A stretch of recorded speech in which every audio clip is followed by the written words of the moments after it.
What's going on, fam? This is Blessed, and you're tuned in to AUD. Yeah. All I see is racist faces, cause this human race is stuck in the matrix. Wake up, stay up, no wonder why they hate us. Try to separate. Yo, what up, Cash fam? My name is Matthew Craig, and you are tuned in to AUD, Australia's Hip Hop Connect. Make sure you like, comment, subscribe, share, and all that good shit. Because as you know, we always bring you the biggest and best guests from Australia and around the globe. 2022 has been a crazy start to the year, so we had to go straight to the top of the tree with my guest today. The phrase OG gets thrown around a little bit too often these days, but when we're talking about the global generation of hip-hop in Australia, this guy totally fits the description.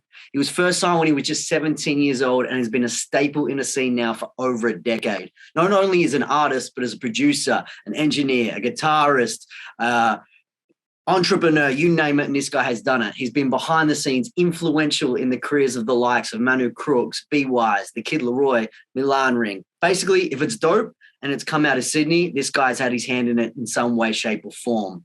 As an artist, he's been featured in publications across the globe, has millions of streams and views and all that. Artistically, whether it's trap, R&B, alternative, whatever it is, he's always evolving and performing at the very highest level.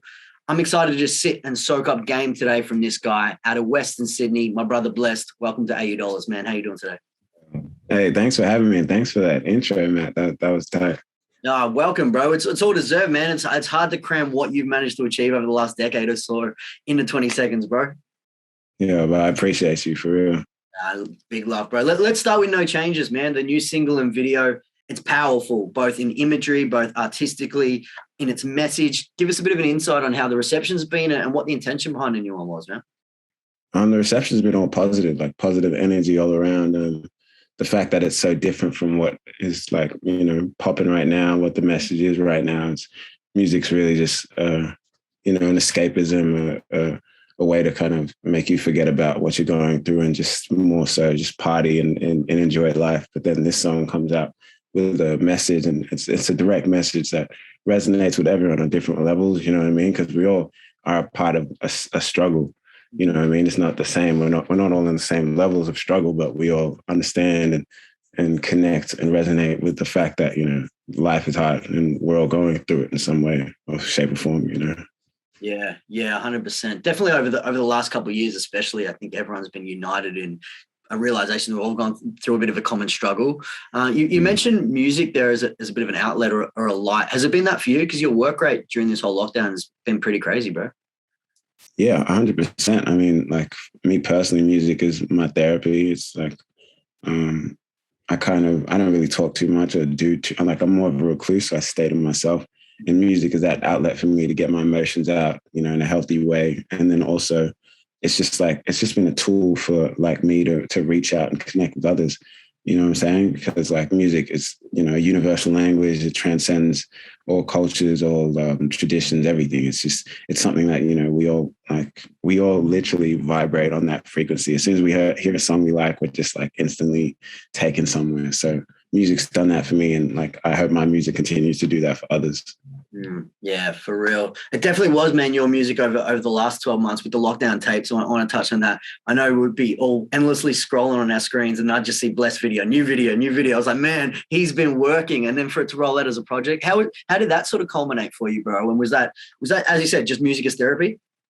Yeah, I mean, I was really bored, like all of us probably were. But like, I don't know, I just wanted to, like, I usually make music almost every day. So I thought it would be cool to like document that and like, never really had anything on TikTok, or I don't really know what to do on TikTok. So I thought the best way is just record myself making music and just putting it up there. And yeah, that was really just for me to kind of, get through the lockdown, get through those 4 months of just being like by myself, which I wasn't hating, but like, I just don't like being told what to do. It's like, I don't want to go out, but when you tell me I can't go out, it's like, damn, I want to go out. I want to party. I want to do this, that.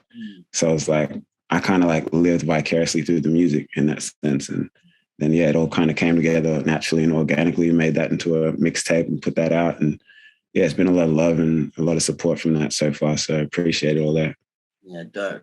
Did that expose you to a bit of a new audience? Because all the music you've done over the years has always been a very polished level. And so for you to get in and almost TikTokify something and then release it as a product. It felt like there was a very much a wider sort of audience and reception to it. Did you find that? And how was that to previous releases? Yeah, for sure. It was cool because even like it's like the younger generation, you know what I mean? Like Gen Z, and like the way that they receive and kind of like digest content, it's like they don't want that super polished, super like premium, like, you know, overdone look. Like they want the rawness, they want the realness, they want something now. And like it's all about, you know, quick.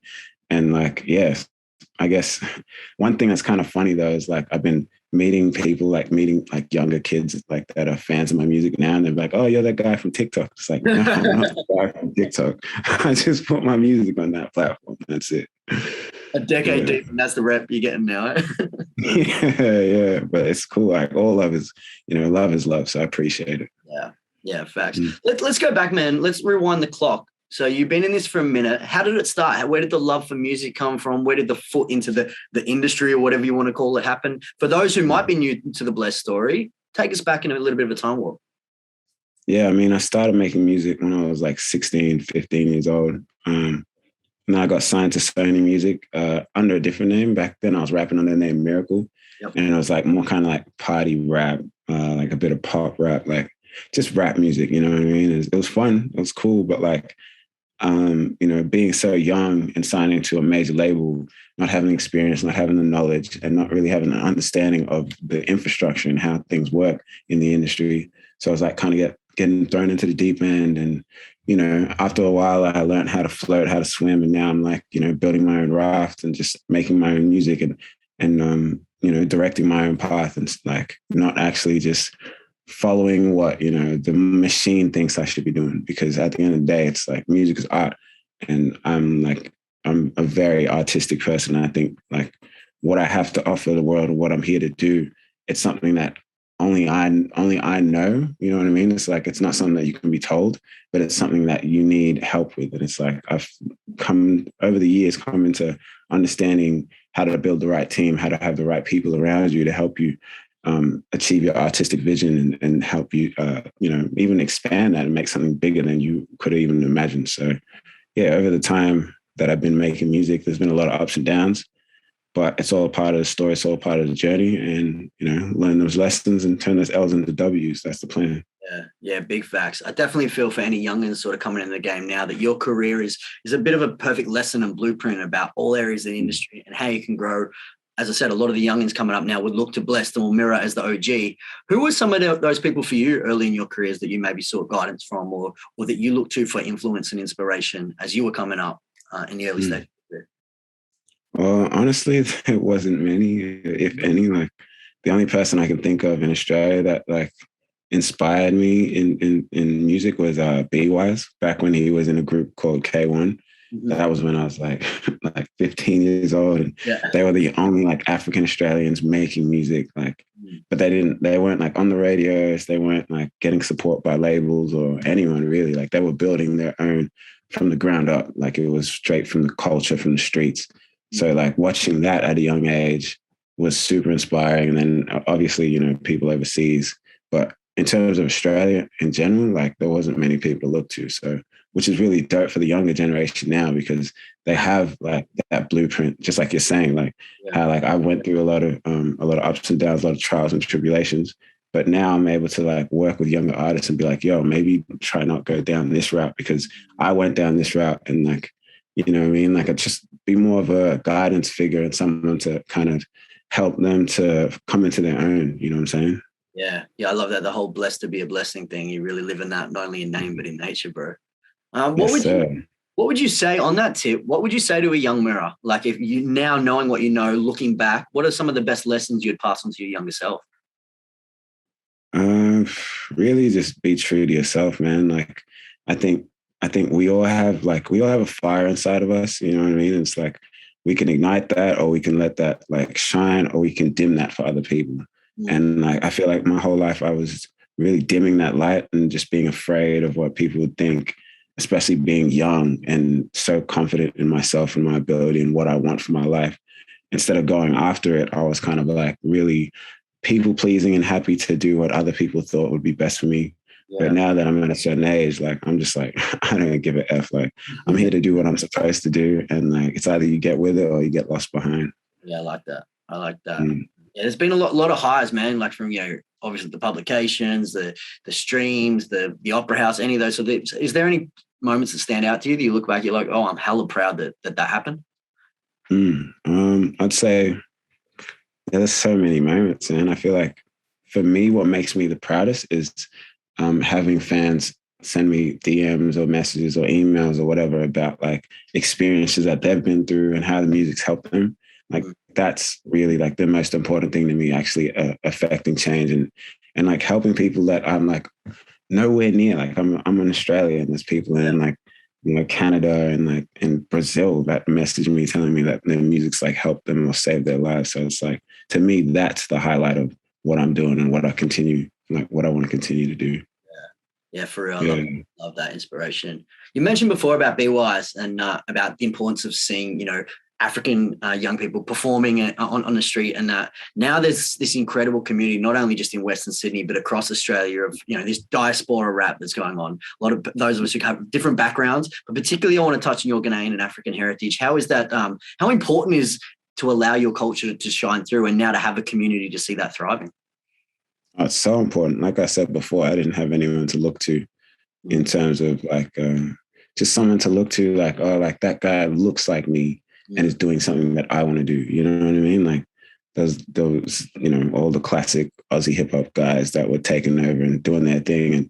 And, props to them for creating a lane and succeeding in what they set out to do. But for me and for like kids like me, I think now is the perfect time for community and collaboration and bringing culture together, you know what I mean? Because it's not as thin as it was before. It's a lot more dense and people are more accepting and more, just more happy to be a part of something rather than sit on the outsides and just like watch. It's like, I feel like we've been doing that for years, looking at like people in the States or people in the UK. Now it's Australia's time to come together and really create something like a foundation that's going to last for generations and have more and more talented and inspirational leaders and artists and creatives come from it. You know what I mean? So I'm excited about it. Yeah, well said. Well said. Where's the scene now compared to where you thought it was going to be? You've seen so much growth, obviously, from back in the day, and now we're on the precipice. It's starting to boom, and it's probably only greater to come. Is it where you thought it'd be? Is it ahead of where you thought it'd be? What are the differences from when you were looking forward so many years ago? It's like, it's crazy because I've always hoped for it to get to where it is right now. I mean, like being in music, like professionally for like, I don't know, like 12 years and watching the change happen from it being like, flip-flops and barbecue rap to like, now it's like, it's still not, I don't think it's still 100% authentic to Australia or Australian culture, but with the whole drill stuff and like the movement that the Islanders have been like pushing forth with hip hop in Australia. And like, it's just beautiful to see because it went from like being such a closed circle of just like me and my friends, like not me particularly, but like Aussie industry, the industry and their friends, right? And them not letting anyone else in. And then, over the last 2-3 years, the young kids kick down the door and they're making their own industry. So it's like, it's not what I expected exactly, but I'm super proud and super like just happy to be a part of it. You know what I mean? No matter what role I play in it, it's a good time for music in Australia. Big facts. You've always got your finger on the pulse and you're always moving in the background. Who do you see as some of the key figures carrying the torch moving forward? Oh, there's a lot.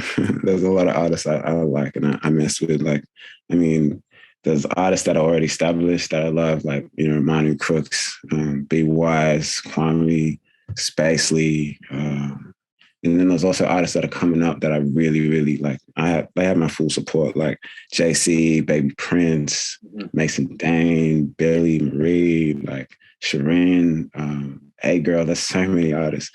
And it's like, it's hard to keep track because everyone here, not everyone, but there's so much talent in Australia. Yep. It's just not enough. There's not enough of an infrastructure to help develop and showcase that talent on a wider scale.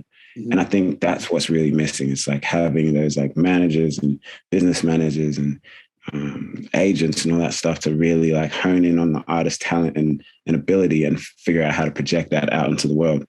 But yeah, in terms of talent, there's so many good artists. I mean, even Sahil, I love Sahil as well. There's so many artists I could go on all day.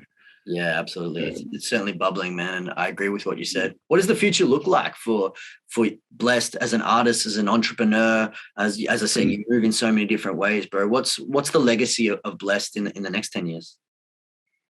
Man, I have no idea. God willing, I'm still here making tunes, preferably out of my bedroom, making music in like a nice studio somewhere.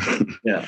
But yeah, it's just music, bro. I feel like I'm here to make music, and that's all I'm going to do. I'm going to continue to try and make the best music I can and try to inspire the next generation to do the same. And hopefully, you know, start up like, just like I was saying, that infrastructure that will help launch pad artists straight to where I think they should be and where they deserve to be. So I think it's a mixture of music and then also understanding the business side of music and figuring out how I can help to really nurture the talent that we have here and put that on a world scale. Because Australians, like, we deserve to be up there with, like, you know, artists from the UK or from Europe or even Asia.